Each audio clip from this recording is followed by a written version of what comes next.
Welcome to this episode of the Green Print podcast series. Today's subject, competitive sustainability, balancing green goals and economic growth.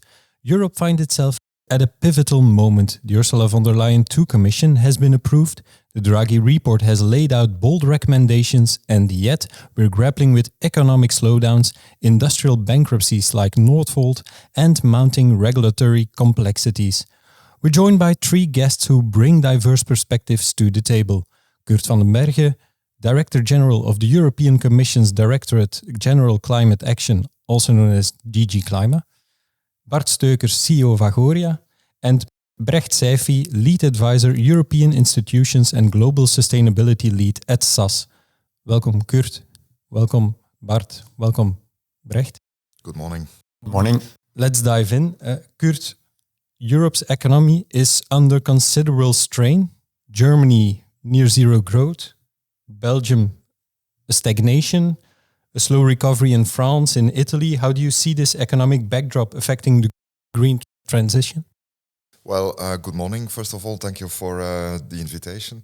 Let me quickly start by saying that the European Commission will stay the course on the European Green Deal.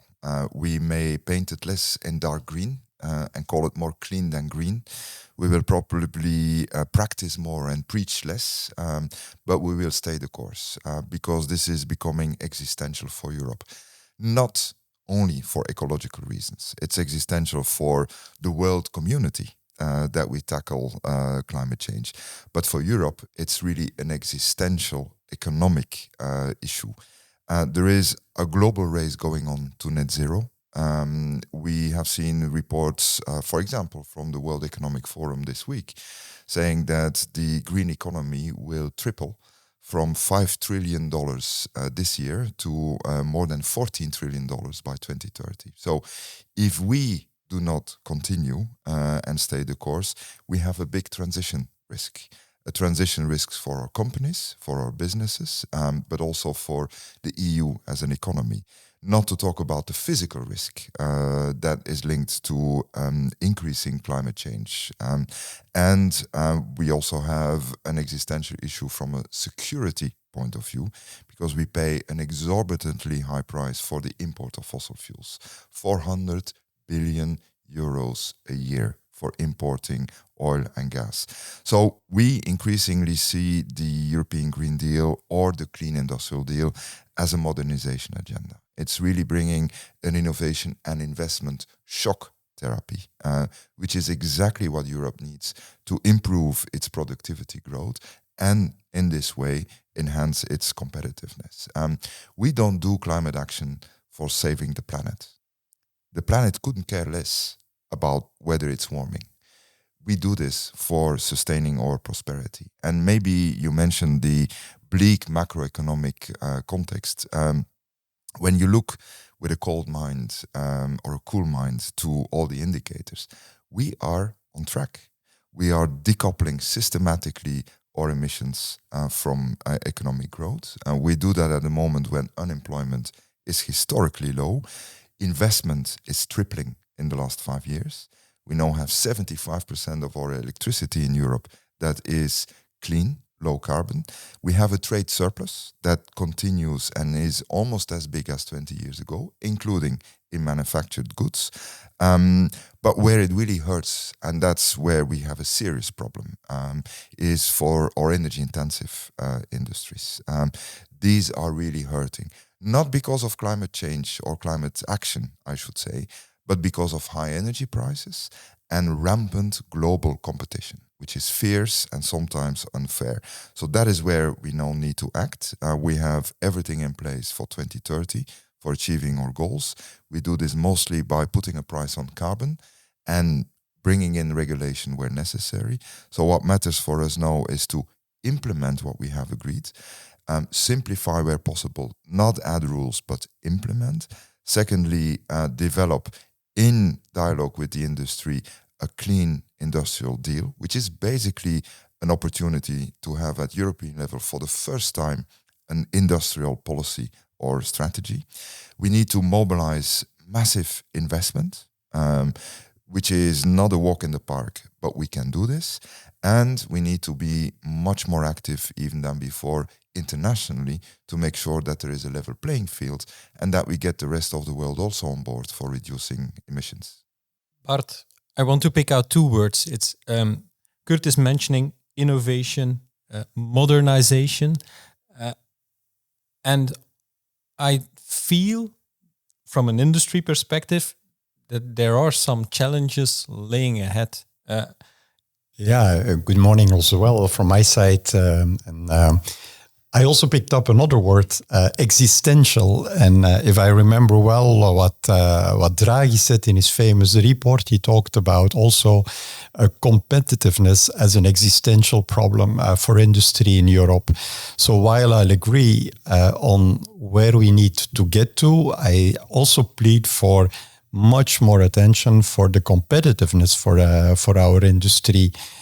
And if you look into the case, you mentioned in the beginning the case of Northvolt. In fact, it's a good example, I think, of the challenges and the bumps on the way we will get there to our path into our green transformation challenge, is because the problem of a company like that is obviously it's not one thing that is at the base of the problem. You can say, okay, obviously the organization has had issues with scalability, with excellence of the product, but it's when the total economic environment starts to play against you that these issues become bigger and bigger and bigger.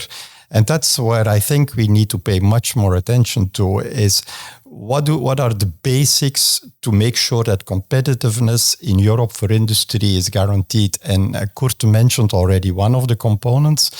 Energy is without any doubt one of the key inhibitors for the moment of the price of energy. In fact, is one of the key inhibitors for our industry in Europe, and that's a sine qua non. If we cannot solve that as a European team for our industry, then there is not a lot of good news to report. The other thing that I would mention is it's also part of the Draghi report is that we need to become much more assertive in our search for talent. If we want to create excellence in innovation, excellence in our products, we need also to be able to find the best possible talent from where it also can come. And so that's one where I slightly disagree with Kurt. I think we also have an over-regulated environment. And what I hear from companies around Europe is they're not asking for no regulation or anything like that, but they're asking for simplicity in regulation that stimulates more than that controls, that asks for regulations that helps them to do business, that helps them to be a contributor to these CO2 challenges that we all want to achieve. And there and I'm not alone, even Ursula von der Leyen has made it a mantra that from her commission, she's asking from every one of her commissioners to do 25% less regulation. So there must be something of truth in it.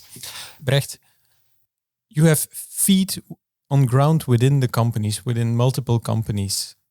What is your feeling? Do you see decarbonization as a cost burden, or do you see it as, from a company perspective, as an opportunity? I often talk about if I see certain companies that only tackle it from a compliance point of view, like, hey, let's put a check in the box and we are okay for this year and next year we do it again. I think they are missing a huge opportunity.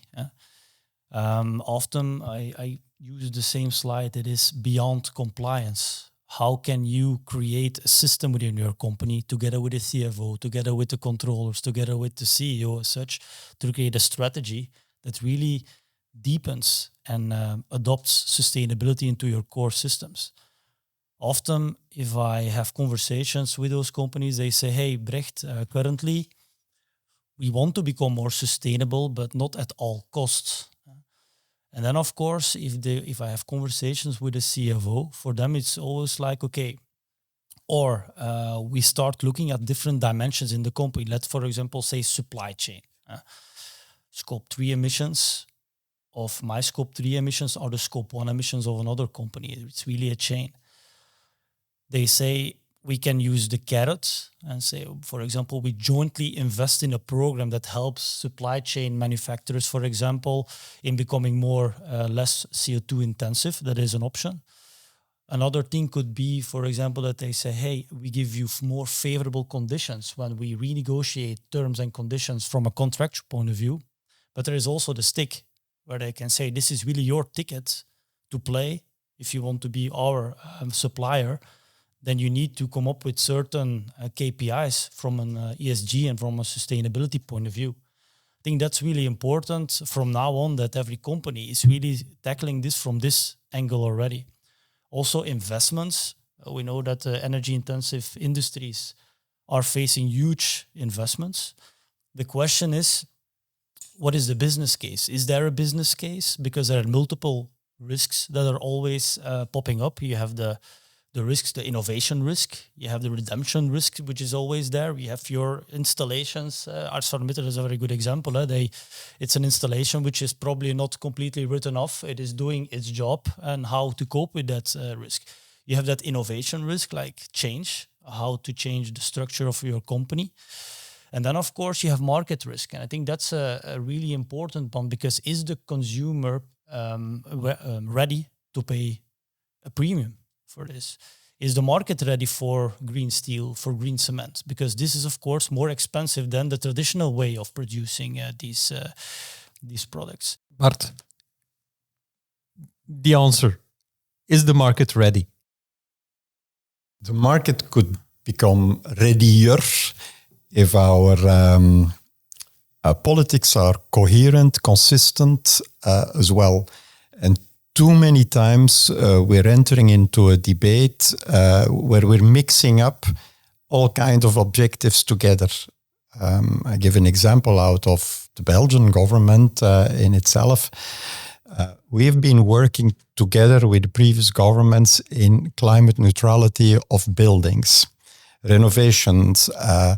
But when it's becoming a bit tougher, and when political people start to see that, not everyone can pay for that, and instead of then building up incentives to help people doing it, they're saying, no, we're going to soften. We're going to make it a little bit longer term. We're going to make the renovation duties a little bit less. But it's the wrong message for everyone. It's the wrong message for the consumer. It's the wrong message for the companies that are offering solutions and products, because there becomes uncertainty in what's the time frame that is what requested, and it gives you the flavor from perhaps it's not so important. And I agree with the initial statement. It is existential, and so the fact that we're not consistent, and then there are differences between Europe and what member states are doing as well. That is a topic in itself, I think. It's the inconsistency sometimes and the variability of the measures that makes it very tough for the consumer sometimes to understand and to say, what do I need to do? And the debate around it's one of the obvious examples. The debate around electric cars in some of the countries is the best possible example. We confuse people instead of giving a steady line. Okay, there are bumps, there are difficulties, but let's focus on overcoming these difficulties instead of changing your mind every 2 seconds. And Brecht, do you think that the Draghi report, as it is now presented, could it have some key opportunities to solve this? I do think so, yeah. And I think the Draghi report is really timely. And we were just discussing, like 6 months ago, there was the debate between the gentleman here on the table on competitive sustainability here at the Merode. And it was the first time for me that I heard this concept, for me personally. And I think competitive sustainability, that is for me the kind of the core message of the Draghi report. Like, hey, we want to become leader in clean tech. We really would like to have a thriving economy where green industry is thriving, but we need to create the conditions to do so. And for that, I would say Draghi spells out the problem, the challenge really well, but is also coming with suggestions, with opportunities, what needs to be unlocked in order to get this economy thriving within Europe. So I do think there is a lot of good material there. I do think it is a challenge. The 800 billion a year, of course, it's a huge amount. How will we get there? It's one of the measures, but also the vertical and the horizontal measure that he prescribes. I think they are necessary, to be honest. Draghi has the credibility to do so. The former president of the ECB, he's more economic oriented. You have also the Letta report, of course, which is complementary with what Draghi said. But I really do think there are some key elements, and maybe we can discuss it later, that we can use as a recipe for the clean industrial deal, I would say. And Kurt, how actionable is it? Because there can be a directory and it's full of regulations, etc. But in the end, someone has to do it. Well, you mean the Draghi report. For us, it's very actionable. And I think there's a consensus now, at least in the Brussels bubble, that the Draghi report should be our compass. And that's why the Commission will come forward in January with the first document, a competitiveness compass, which will be showing how the Commission understands the Draghi report and how we will want to take it forward over the next 5 years.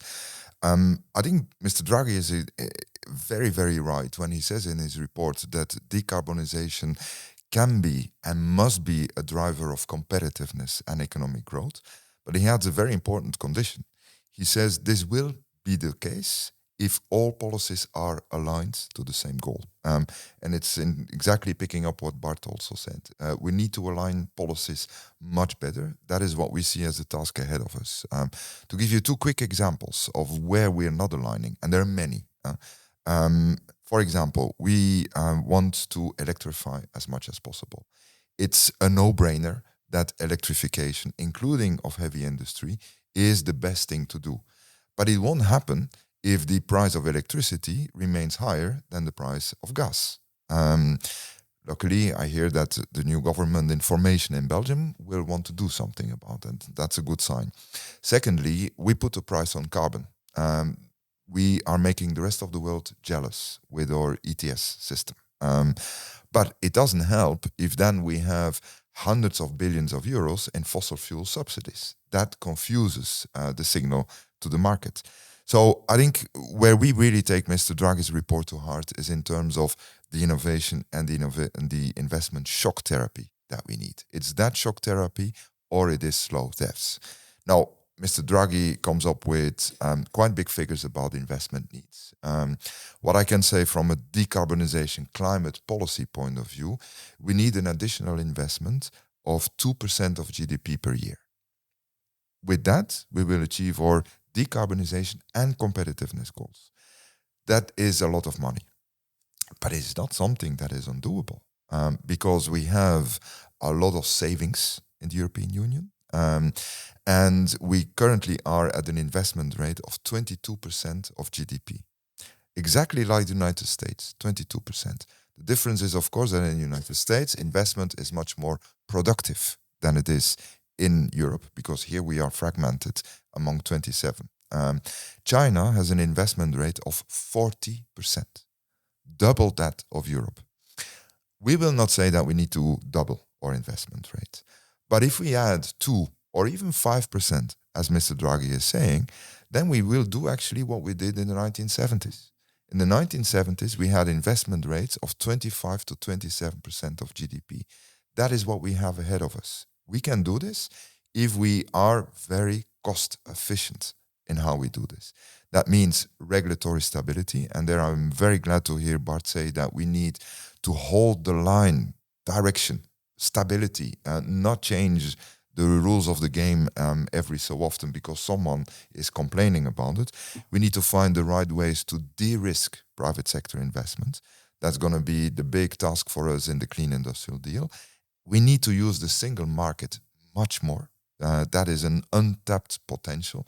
both in terms of mobilizing savings and investment, but also in using the smart specialization potential of our internal market.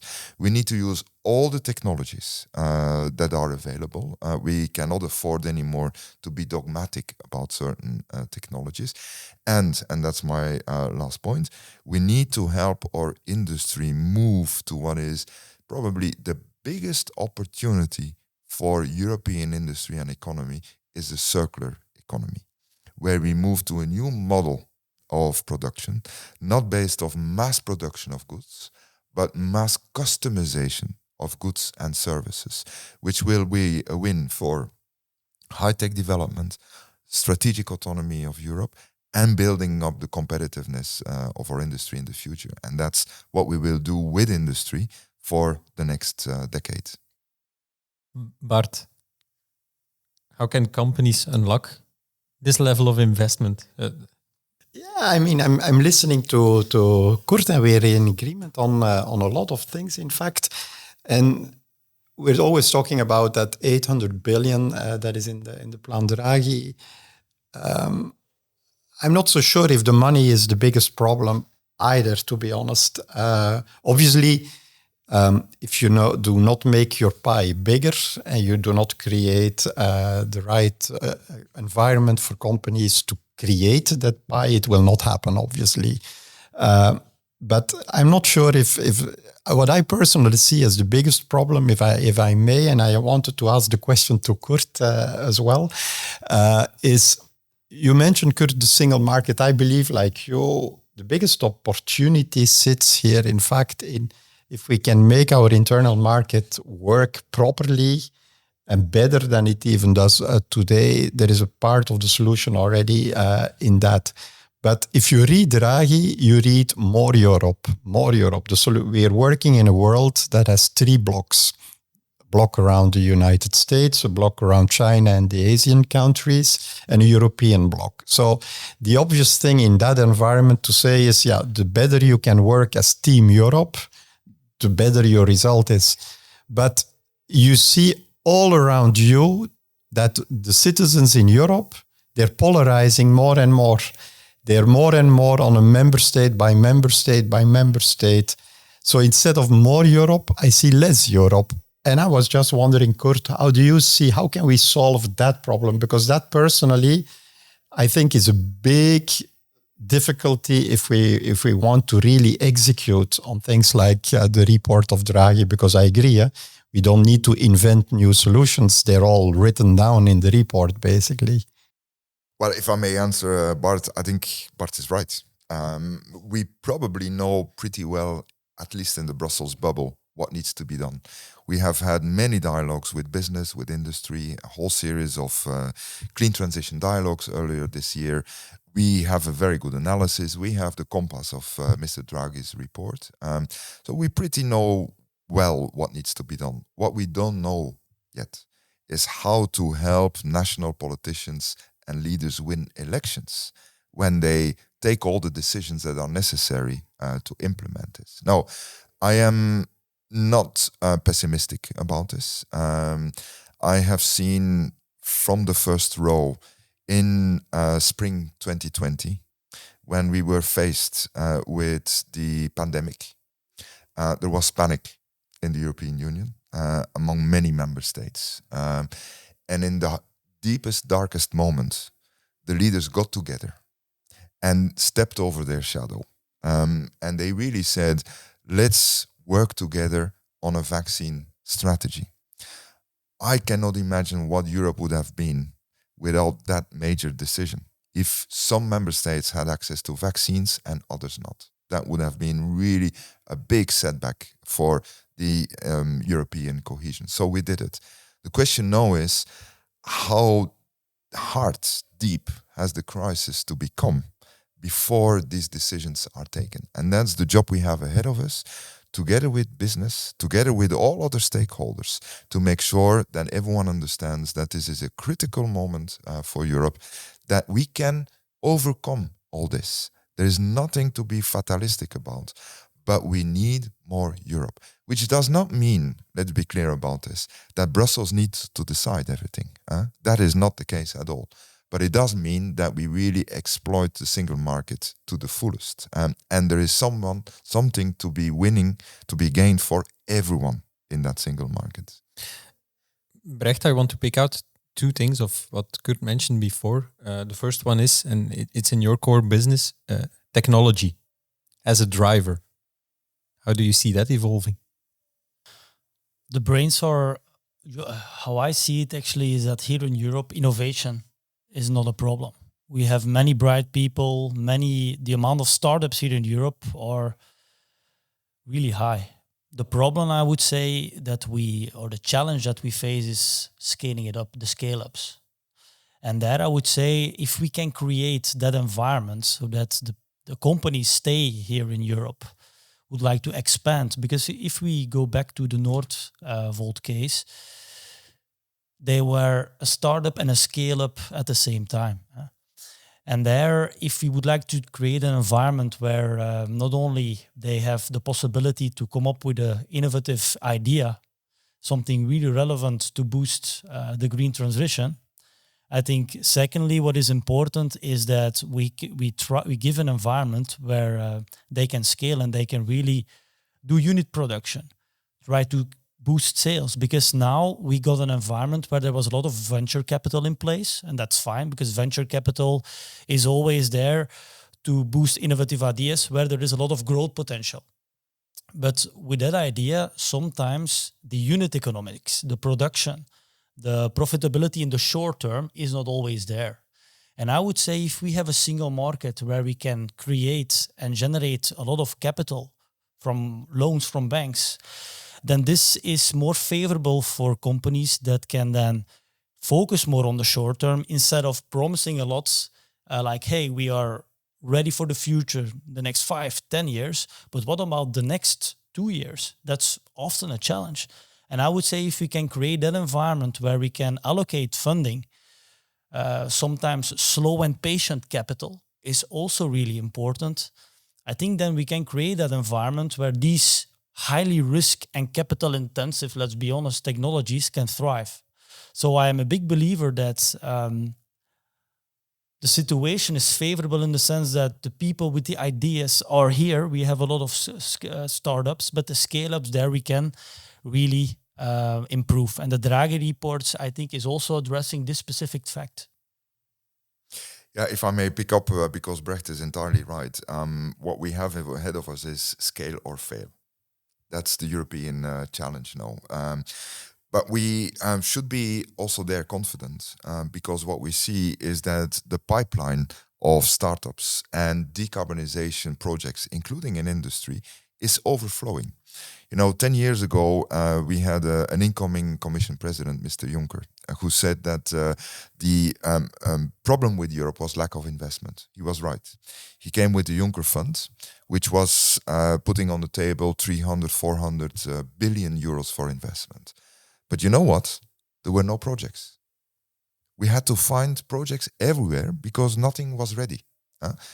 This year, what we see is that the project pipeline is overflowing in number of final investment decisions that are ready to be taken, but not taken. So now we have to make sure that the money flows, the excess savings we have. Bart is right, there is enough money in Europe. Actually, there's so much money that we, Mr. Letta says, we transfer 300 billion euros per year to the United States in terms of investment funds. So we need to channel those savings to those productive investments. That's why we need a capital markets union, or we call it now the savings and investment union. That is as fundamental to climate action as is the whole emission trading system. The two are so much linked. It brings me back to the point of aligning all policies, as Mr. Draghi says. And a last point on this, we obviously need to realize that scaling and innovating means that there are winners and losers in our market. And that is very difficult from a political point of view. We currently are at a phase where we see a battle ongoing between green and brown capitalism. Our task is to make sure that green capitalism wins, that there are as few losers as possible from the brown capitalism, but we need to accept that there will be losers. And it's often that lack of acceptance that is holding back the scaling up of new companies, new technologies. Do you have the same feeling, Bart? About winners, losers, and... But that's normal. I mean, when you're in an economic environment, you have companies that succeed, you have companies that are going to highs, to lows, that are fail. So that, but where I'm a little bit less optimistic about is, okay, on how to spend that money to support those that need an extra push. Because if I look, but obviously I'm biased by my past as well, if I look on how we have been spending money over the last few years, we have been too fragmented in spending our budgets. What makes it we have been funding projects that are interesting perhaps, but with no scaling opportunity basically. And that's partly because there is a kind of distribution to be done between member states. And it's not always the projects with the most potential that win this extra push and this extra financial push. And obviously there are good initiatives like the IPCEI's initiatives that are looking for transnational projects.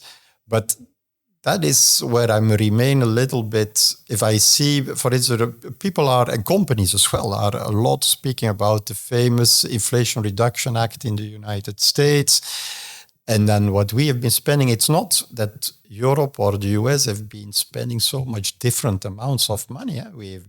Both of us have been spending basically a lot of money. But what I hear from companies that are leveraging the funds in the Inflation Reduction Act is, it is simple. You know what result you need to bring on the table. And 3, once you do that, you have people asking, can we help you more? And when I talk to a CEO of a big European company, it seduces them. It's not only about how much money can I get there and how can I compete, can I get a little bit competition for the money, but it's also how welcome do I feel? How clear it is, how simple it is to understand what is expected from me. And there I think in Europe we can still learn a lot. But again, that brings me to the first point. You can only do that if you create an attitude of more Europe and more collaboration between, and not how are we competing for the same money between France, Spain, Belgium, Netherlands. And that makes it sometimes tougher and tougher. And do we have that potential? Obviously, we have that potential.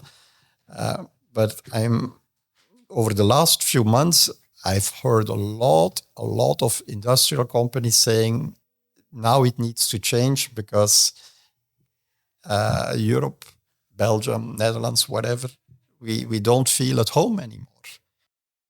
Is it not looking at investment is not a problem? The ideas are on the table. Is it more about change management and making the mindset go, or? Yeah, it's change management. It's also change management on the part of public authorities, both European, national, regional, local. I increasingly tell my colleagues in DG Klima that we are no longer civil servants, we are policy entrepreneurs. We need to make sure that we create a policy that is conducive to this investment and industrial decarbonization so that we maintain and strengthen our competitiveness. In terms of investment, this is really big for us now because President van der Leyen has said this commission will be an investment commission and we fully rally behind her. I think where we need to see clear is how and on what do we make sure that the public sector helps mobilize this investment. And there are 3 things. One is making sure that investment goes into infrastructure. For example, the energy system, electricity, grids, storage, but also pipelines for hydrogen, carbon capture and storage, etc., which will be offshore wind, etc. Secondly, the public sector will not do all the investments that are needed, but we need to become much smarter in how we de-risk the private sector investment or share the risk. We are now searching for the best instruments to do this, using the firepower of the European Investment Bank, for example, that can give guarantees to banks or to large corporations so that they go and take the risk. And if there is a first loss, the public budget can take it. And that will release a lot of investment. And thirdly, we need to become much smarter at how we use resources, both European and national, to help this decarbonization process. And there, if I may give the example of what we do with the Innovation Fund, we have 40 billion euros for financing industrial decarbonization, financed through the revenues of emission trading. We are now organizing auctions as a service at European level, where we pay for 10 years 100% of the additional cost of going green, for example, for renewable hydrogen. And we now invite member states to top this up with their resources. And we have Austria, Spain, and Lithuania that have added 800 million euros of their resources. They will only fund projects with their resources on their territory, but we give them ex-ante state aid clearance so that the money flows after 3-4 months. And this is something that is scalable, because we were talking about scalable. We can scale this up to hundreds of billions of euros working this way, not only for hydrogen, but also for green steel, for example, or for electrifying hard-to-abate sectors. So this is something that we will gear up as part of the Clean Industrial Deal. And that's a proposition to member states where they don't have to say to their public, all this money will go to Brussels. No, we orchestrate and pool in a smart way together so that we exploit the potential of the single market. And then we're talking about Europe, but if we're looking at we're in a global environment. Also, Brecht, one of the things we talked about was carbon markets. That goes beyond what we're dealing here. Yes, and I think if we consider carbon markets, the EU ETS is an export product. It is really something that gives kind of predictability. We know there is a price to pollute 1 ton of CO2. We know that other countries, I think now there are 36 carbon markets already across the globe. Many are under development and also under consideration. 18% only of CO2 emissions are still covered by global ETSs. But I think this is really something where during economy classes at university, we called it internalizing the externalities, the negative externalities. And this is really something where I am a big believer in, because it boosts companies to innovate. Because if not, they pay a price. Because there is also a societal dimension with climate change, of course. So I'm a big believer of that. Of course, there was something which was lacking and which is now coming, which is the carbon border adjustment mechanism. And this is really trying to level the playing field. And if I now see that UK is coming with its version, and I think other countries will follow, then I think Europe is really trying to export a regulation that works. It's more quantifiable. It's more an instrument where companies can try to calculate and see how they can fit this into their strategies. It is less a compliance thing. And that's why I am so always when I have conversations with those companies, I say, hey, let's think about the way how we can integrate this into your core strategies, because this, whatever you innovate and can avoid of polluting CO2 emissions, you have a competitive edge there, because there is really a market there to play. And I'm a big believer that this can be game-changing for the whole planet, so to see. So it's really something where I'm also interested to see how the Commission will work with this in 2040, for example. Is there an exit plan, for example? How do we see, because it's a cap and trade system, there is a cap on emissions, but emissions are decreasing. And so how will we tackle this when we are almost, hopefully, at our target in the future? So that's really something that would be interesting to understand how this will evolve. The question is asked. Very happy to answer this one.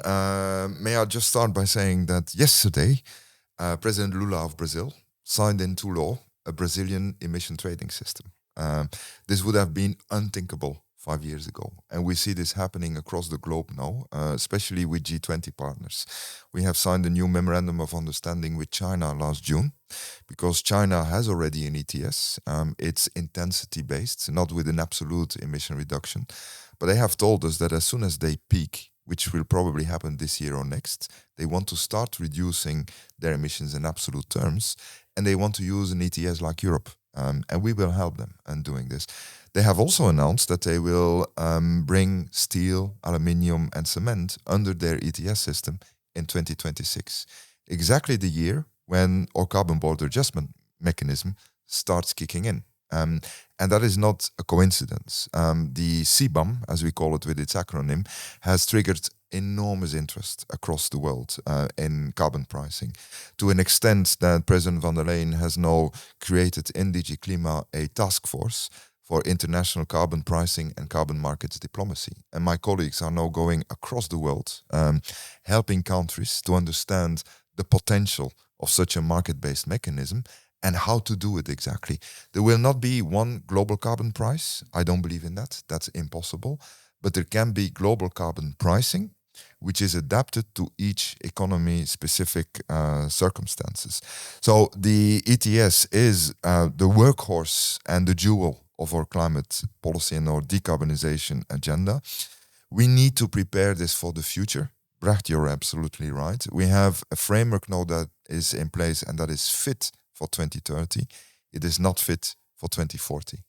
Because, for example, the allowances for the current ETS sectors, heavy industry and electricity, run to zero by 2039. That is prohibitive. It is impossible to have industry with emission tradings prices of 500 or 1,000 euros per ton of CO2. So we need to start adapting this. We will make proposals in 2026 to be ready for the after 2030. And I think what we will need to look at is how to build up a whole market for negative emissions, carbon removals, both through nature, reforestation, afforestation, soil management, etc., but also through industrial removals, direct air capture, bioenergy with carbon capture and storage. And this is probably the future of the ETS system, together with its extension that will happen in 27 to road transport and building, heating and cooling. And we are also examining the potential of an emission trading system for the agriculture and food sector, which is escaping for the moment from our climate policy architecture. We need an all-of-sector approach in this decarbonization, because if food does less, then someone else will need to do more. And also there we are looking, we don't know yet exactly how to do it. We are examining how carbon pricing can also play a role there. So we're expanding the coverage of ETS, we are modernizing it, and we are promoting it globally. Can I ask a question to Kurt? Because if not, you're asking it to me, and it's a difficult topic. On CBAM, when you're in front of the CEO of ArcelorMittal, for instance, what do you tell him? Because CBAM has obviously a lot of good intentions, but has also, we discovered, a number of side effects. For instance, you could argue that CBAM has helped to accelerate the import of electric cars in Europe, because, okay, obviously there is a limit on steel, but if you integrate the steel, the carbon steel, in a finished product, it can come into the... So how are we going to correct these unintended side effects, basically? Because I cannot imagine that was the intention, basically. The intention was to create a level playing field. And so when you see the other impact, by the way, I think it's good that also on a European level, that for new regulation, we're creating not only an impact analysis, but also competitiveness analysis. I think that will add a lot. But now I make my question too long. Sorry. No, it shows your interest in CBAM, which is very welcome, Bart. If I may answer this question, Mr. Mittal himself proposed a CBAM already in 2017. So we are following up on what Mr. Mittal has asked us to do. I think there is still an open question on the part of industry, and I understand them, whether CBAM will be effective enough. That is the question. It's not, are we for or against CBAM? It's about how to make it really effective so that there is no carbon leakage. And there are a couple of issues that I quickly want to indicate. One is we need to make the implementation of CBAM as simple as possible. And that is what colleagues are working on in DG Taxud and the European Commission. And we will be coming soon in 25 with proposals to make it easier to implement. That will make some of my colleagues very happy, I can tell you. Exactly, but that's why we want to make you happy, but Thank you. I believe you. As long as you decarbonize, that's the condition. It's not making me happy, it's my industry, my companies that need to flourish because they create the value add in the world. Exactly. Another issue is how can companies in export markets in the rest of the world avoid CBAM, sneak out of it. There we are working on solutions. That is doable. It will bring a little bit of complexity for exporters to Europe, but that's something we can tackle. Another issue, which is more difficult, I have to be open about this, is the issue of resource shuffling. What happens if China produces green steel for exporting to Europe, but then floods the rest of the market with carbon-intensive steel? That is a conundrum that we're still examining. I don't think that we can say no, that there will never be an answer to this. But I have to be open and say we still have to work on this. There is another issue, which is exports. How do we make our products produced in Europe globally competitive if we have a CBAM? Now, we have to understand that for all the CBAM sectors, we are net importers. We are not net exporters. From a macroeconomic point of view, it is not that much of an issue.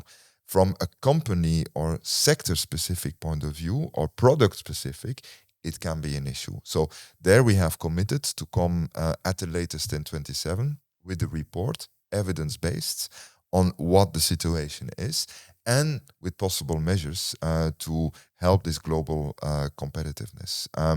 But I am very encouraged by the fact, as Brecht was also saying, that other jurisdictions are also looking at CBAM.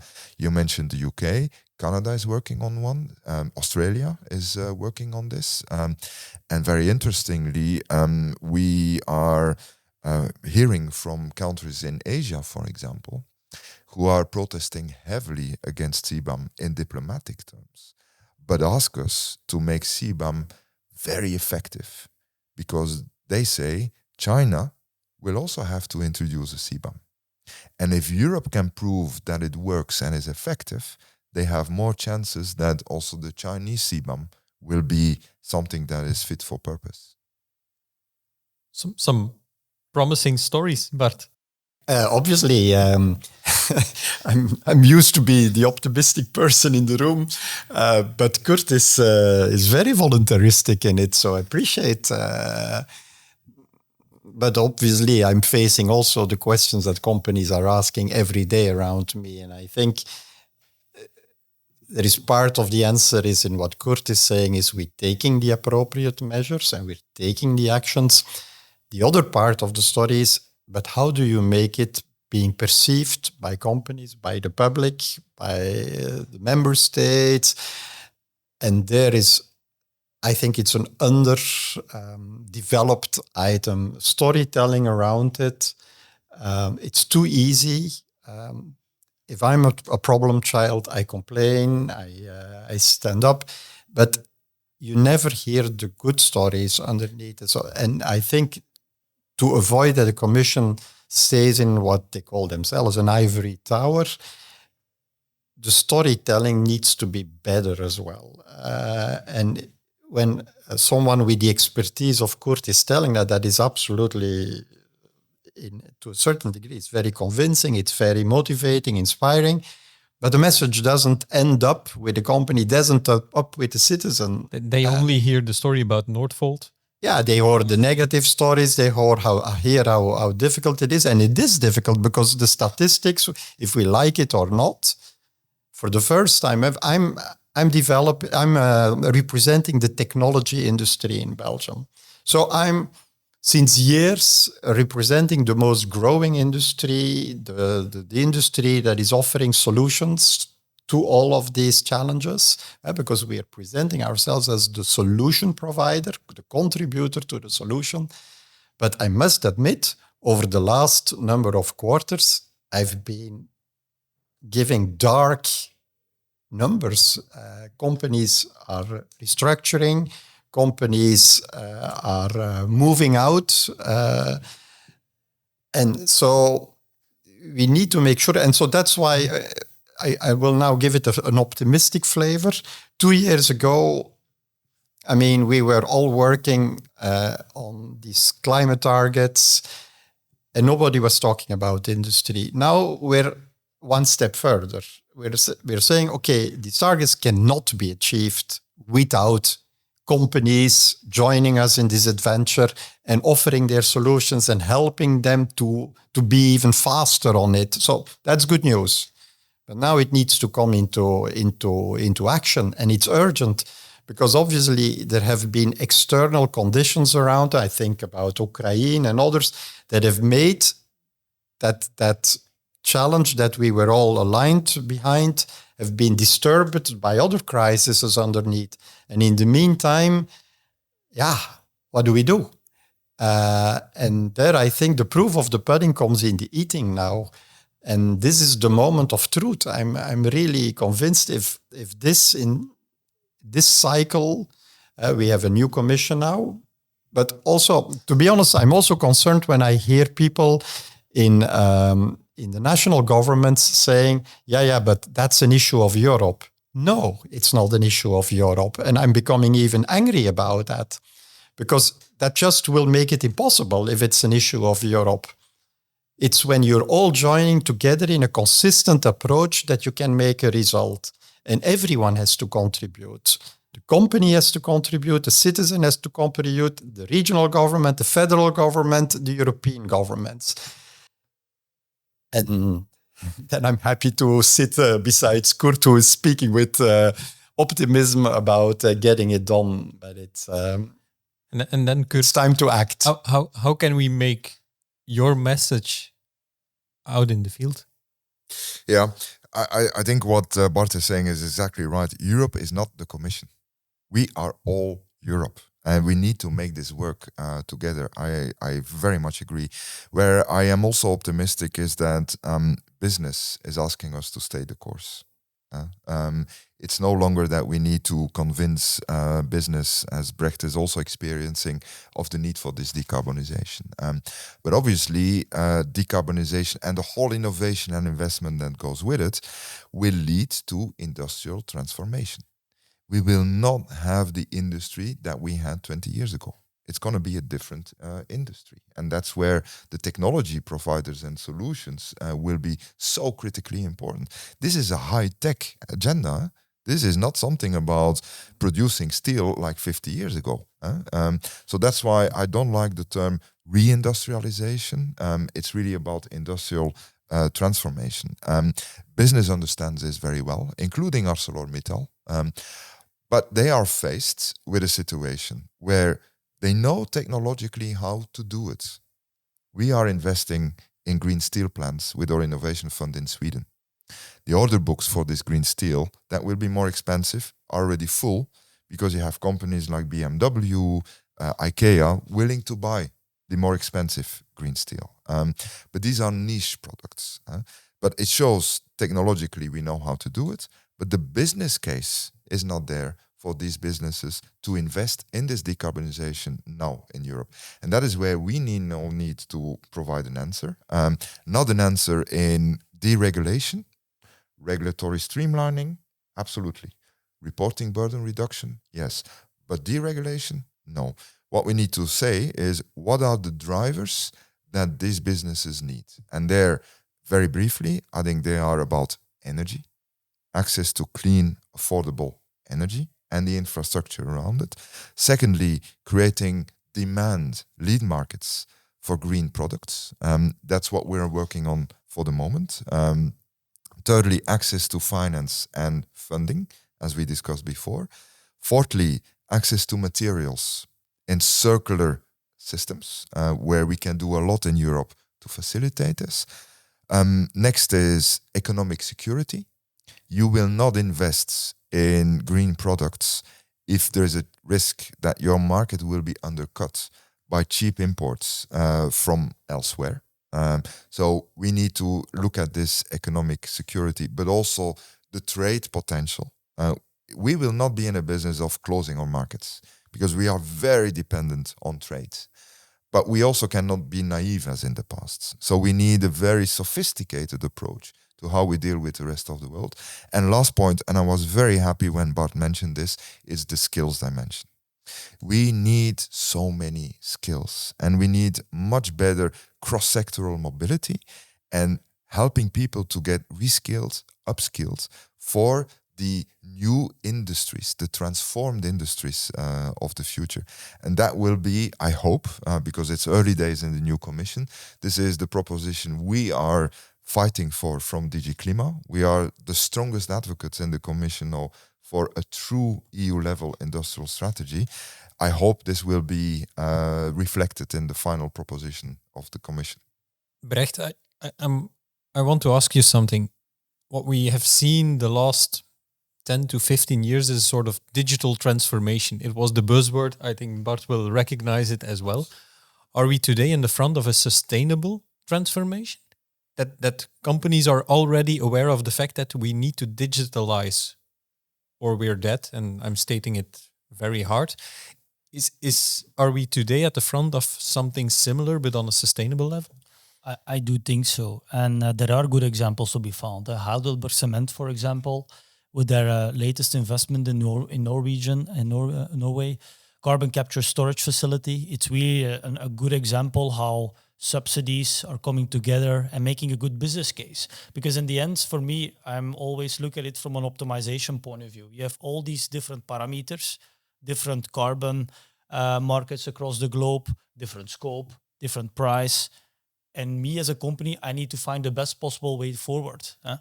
And it can be just because there are some characteristics in a specific country available that for me, it is best to do it in Germany, in Norway. That business case, in my opinion, needs to be quantified up front. Because blindly saying, hey, I just look at where are the biggest amount of subsidies, I don't think this is a viable way to go forward. So I always look at it from an optimization point of view. And that's also how we engage with customers to say, what is your current situation, your snapshot? And you have now CBAM, which is an extra dimension who comes into play. Okay, UK CBAM as of 2027, another dimension, and others will follow. But this starts to become a complex puzzle. If you upfront do the necessary due diligence of what needs to happen, I think there is really a differentiating factor for companies who do it. So I think there, if you do your homework, and therefore, for example, to solve that puzzle, artificial intelligence can already be a guide. We baptize it as a carbon co-pilot. Is really something that can navigate you to steer your investment decisions to do the best possible, because it's about a lot of money. Often about billions. And I think their technology can play such a vital role to drive that capital, which needs to be invested properly in the best possible alternative. And there I think companies who do that analysis, and again, do this beyond compliance, not saying, hey, I need to, at the end of the year, come up with my CSDDD or my CSRD report and then I'm fine. If they say, no, how can I embed this into my core systems to move forward? How do a specific operational cash flow analysis, like how will this impact my cash flow year 1, year 2, year 3? These are kinds of advanced analyses. And if these happen, I am a believer that you can turn this challenge, because it's a challenge now. Transition is always challenge. It's always subject to some effort. I think those are the winners of tomorrow. But it's a mentality shift, but technology can be an enabler, can be an accelerator, I would say. And especially in Europe, I would really, and that's what I evangelize every day if I see the customers, is to boost them and steer them into that direction, because I believe in it. Bart, If we're looking at, we're hearing things as we need to go more circular. Our companies or industries need to adapt. They have a mind shift to make, but they have their current business, of course, running day in, day out, mainly built upon a sort of supply chain. What do you see as the biggest challenge? On circularity, I see a lot of initiatives, but I am a little bit pessimistic. No, not pessimistic. A little bit reluctant to say it's all good and well, in the sense that just the fact that the dimension circularity goes also with, okay, that obliges me to look into a different business model or to change my business model, makes it sometimes tough for companies to do, especially when then also from an investment point of view, it makes you shift from CapEx to OpEx and things like that. It's complicated. I feel that. We do also as an organization with Agoria, we do a lot of efforts into this to help companies to think through this, to attack. But I see there's a lot of interest, but it's hard work. It's hard work. That doesn't mean that we don't have strengths that we can use. For instance, I'm personally in Belgium. I'm a big ambassador for the fact I have a slogan, and my team is always laughing with me. But in fact, I believe in my slogan. I see in Belgium we can become an exporter of critical raw materials without mining one critical raw materials, because we are so good, not for everything, but we are so good in the recycling of some of these materials that with a little bit of extra push and creating the environment where it can succeed, it's really possible. We're all thinking China and we're deep. Obviously we're depending for critical raw materials on other continents, but we can do much more than what we do, and we do have strength. So from that point of view, I'm very voluntaristic as well. But if you ask me what's the biggest challenge for the moment, we have talked about the energy and things like that. But I would always conclude is what are our strengths? And our strengths are still innovation, research and development. Okay, we should not be too satisfied with it, but it's still one of the strengths. Talent is not too bad, but bundling these two, putting all our focus, I'm always saying to the companies, even if you lose a little bit of competitiveness, you can perhaps compensate if your innovation force, your talent, your skills is so good, you can compensate a little bit. But ideally, you bring it all together, obviously. Voilà, I think that's the work to be done. Good, probably something you like to hear was becoming less dependent of importing raw materials from whether it would be Russia or China or the United States. Is it also something your team is working on thinking how? Absolutely. First, we need to realize that we are extremely dependent on imports of fossil fuels. People forget this. But the vulnerability we have there is higher than in terms of critical raw materials. And it's also much worse for the planet. So we need to electrify as much as possible, especially with renewable energy, which is a no-brainer, given the cost efficiency of this. And we, of course, need to make sure, and by the way, if we go towards electrification of as much activity as possible, we will win 40% in terms of saving energy because it is so much more efficient. But we also need to learn the lessons of not being dependent like we are on fossil fuels. That's why we have already tabled the Critical Raw Materials Act, which has a number of components. First is to diversify our supply chains. We don't want to be and cannot afford to be dependent on single suppliers of some of these critical raw materials. And I think you've seen the Commission President going around the world concluding all kinds of memorandum of understanding for critical minerals and raw materials. Secondly, we are very clear that we also need to mine again in Europe. It is not the answer to all our needs, but we cannot afford not to mine. And that's still a difficult debate we have to have with the environmental movement, local populations, when we see what is happening in Portugal with lithium mines in Serbia, for example. But we need to mine responsibly also in Europe. Thirdly, circular. Bart said it exactly right. The urban mining we can do, for example, there's an enormous source there of materials. So again, it will not be the answer to all the needs, but the more we can do this, the better. And lastly, we need to invest in R&D for substitution. So that, and there's a lot of substitution already happening. Who says that lithium will be still the main component for batteries in the future? There's a lot of R&D being done on alternatives that are much cheaper and much more easy to find on our planet. So with that, I think we have learned the lessons. It's not a walk in the park. I would not want to come across as someone who believes that all this can be done without an effort. This is going to be hard work. And let me be very clear, there will be winners and losers. And the problem in the political economy is always that the losers or potential losers shout the loudest. And you don't hear the winners. They stay quiet. And that's what we need to deal with.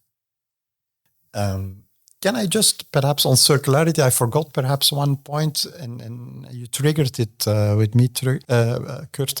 What sometimes the companies are saying is in their circularity efforts, okay, there is a lot of additional pressure on the reusage of products, on the repairability and things like that. But they very often tell me, okay, we do all that extra effort, we do all that extra investment as well. But when it then comes in, when you come into competition with, for instance, Chinese products and others, they still come into the market too easily. And I'm weighting my words a little bit, because when we do new legislation and we're asking companies to be more compliant, to have additional requirements on reusability, on repairability, etc., we always say, okay, but we're also going to control on our borders that others that are coming into our markets comply to the same standards. But we know that that is not always happening, because it's a very tough task and it requires efforts, investments as well in manpower, in digital technologies. How do you feel about that? Because sometimes you create something for the good to make the European companies, in fact, more competitive on the longer term. But in the meantime, you risk to make them less competitive if that control mechanism doesn't work, basically. No, it's a very good point, Bart. Let's take the example of batteries, for example. There we need to realize that Europe is completely dependent on Chinese know-how. The processing of the materials for the cells are 90% in China. Even Northvolt had to use Chinese equipment, for example, and that's part of the reason why it failed. So it's not a black and white situation, and we need to find new ways of bringing that know-how in Europe. That's why 2 weeks ago we launched 1 billion euros for subsidizing the manufacturing of batteries. We allow Chinese companies or Korean companies to use that money, but if they do, it has to be in Europe with technology transfer. That's a requirement now, and we will do this increasingly. We're also working on the implementation of the battery regulation, which for me is a very good example of going circular gradually. And there we are, for example, putting a label on the low carbon footprint of batteries. And in this way, we will privilege batteries produced in Europe because our energy mix is lower than in the United States or in China, for example. So we're putting all this in place so that it becomes advantageous to produce circular batteries in Europe. They will, of course, be a bit more expensive. And then we need to make sure that the market is adapted so that companies and consumers will want to pay a little bit a higher price. Maybe we need to look at a fiscal framework for this. But where all this is fail or succeed is indeed in market surveillance. How do we surveil the imports of goods and goods circulating on the European market? And there I must say this is something that we are hammering on the member states for years and years now. It's not something we can do. It's with the member states. But if there is an area where member states want to save money, that's one of the areas they look at, market surveillance. And that's very short-sighted, I should say. So also there we need a new debate with the member states that they take this much more seriously. It's bringing actually a couple of things together. It becomes a geopolitical and geostrategic tool as well, because we need to be careful that we don't exchange one dependency on fossil fuels by another one on critical raw materials. So I think that's important that we then start to diversify. Indeed, mining in Europe, we have materials in Europe, that is proven, it's known. But then I go back to the Draghi report. Draghi says permitting sometimes, it takes years. Time that we, I would say, not always have. So that is an important component, processing as well. Indeed, China has a lot of focus and a lot of power in refining facilities across the globe.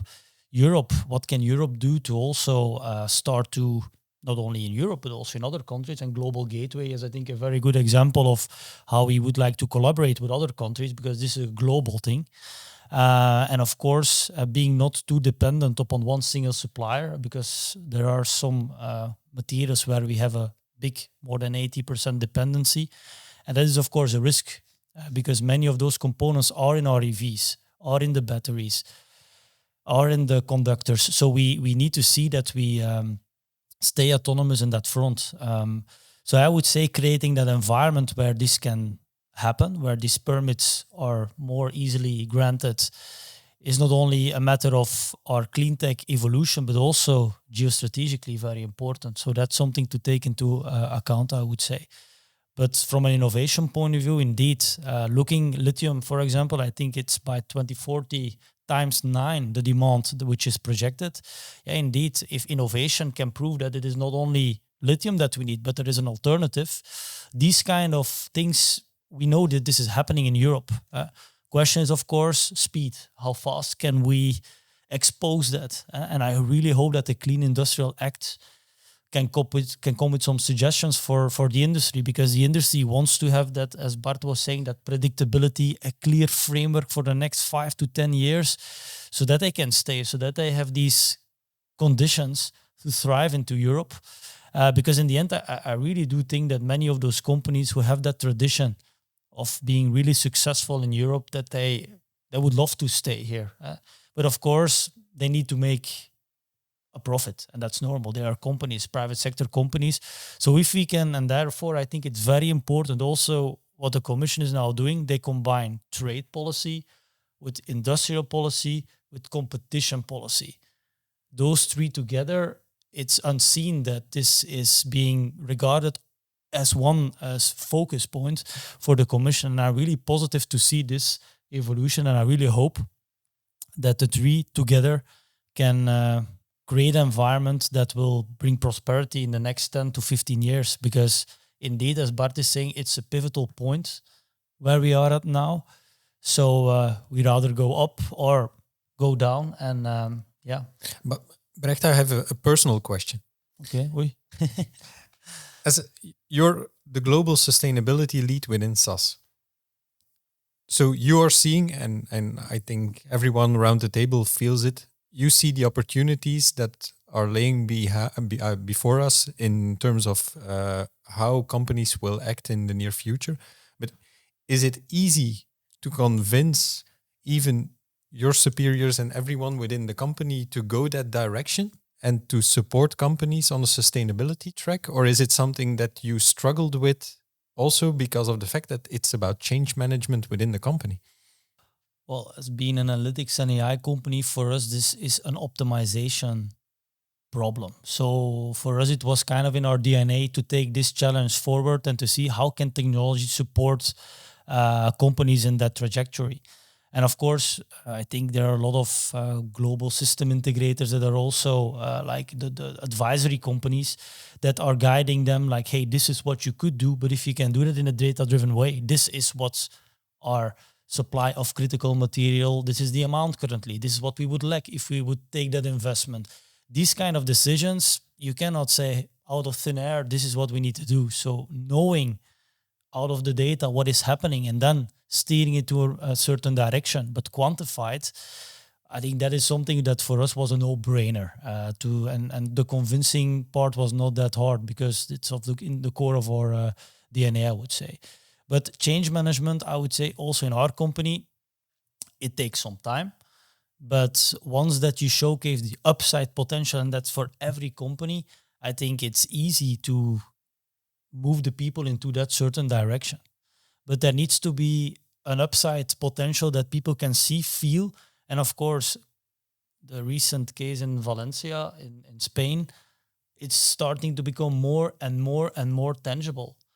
Also, food prices, droughts, floods, it's something which is affecting people financially. So it starts to become very tangible. And I think people are changing, market dynamics are changing, newer generation is also feeling it more and more, is more aware.